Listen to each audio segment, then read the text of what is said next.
बिस्मिल्लाहिर्रहमानिर्रहीम। ګرانو دوستانو، زه یو ځل بیا تاسو ته د انلاین لرنینګ یوټیوب چینل نه د یو نوي درس سره حاضر یم. هیله ده چې روغ او جوړ به یاستئ. نننی درس چې زمونږ د اردو ژبې زده کړې باره کې دی. د دې څخه مخکې ما هم ډېرې ویډیوګانې د اردو ژبې اپلوډ کړي دي په دې چینل باندې، نو تاسو کولی شئ چې زموږ چینل ته لاړ شئ او هغه ویډیوګانې هم درسره وګورئ او یو څه ترې زده کړئ. راځئ چې خپل درس شروع کړو. मैं आपके साथ नहीं जाऊंगा. ز تا سره نظم. मैं ز आपके साथ تا سره नहीं जाऊंगा नज़म. अगर तुम जाना चाहते हो तो चले जाओ. कते تلل غواړې نو لاړ شه. اگر که तुम जाना चाहते हो ته تلل غواړې تو चले जाओ نو لاړ شه.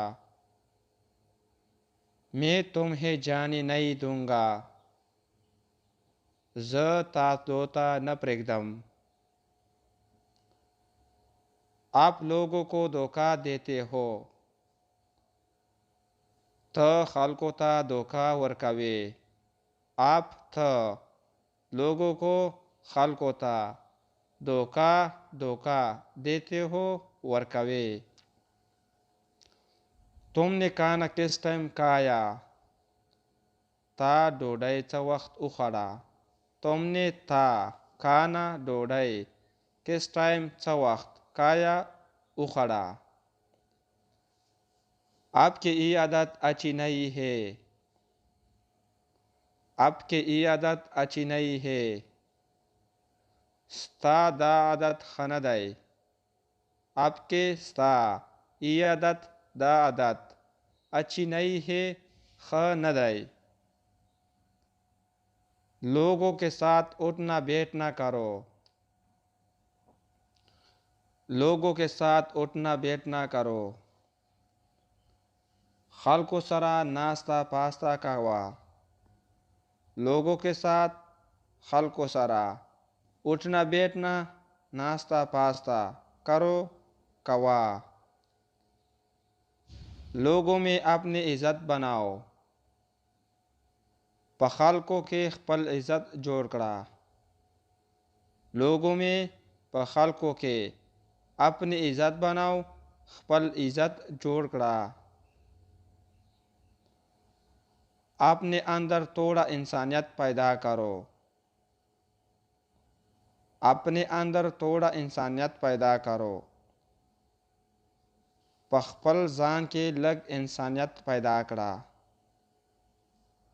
अपने अंदर په خپل ځان کې थोड़ा इंसानियत पैदा करो लग इंसानियत पैदा करा.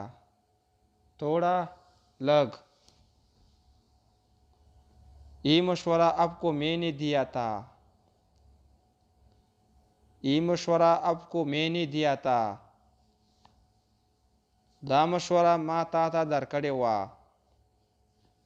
ये مشوره دا مشوره आपको मैंने दिया था تا ته ما درکړې وه. زیاده پیسې خرچ مت کرو.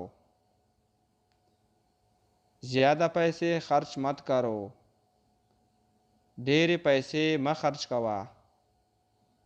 زیاده پیسې ډېرې پیسې خرچ مت کرو مه خرچ کوه یا نہیں کرو مه خرچ کوه. तुम भी मेरे साथ चलो.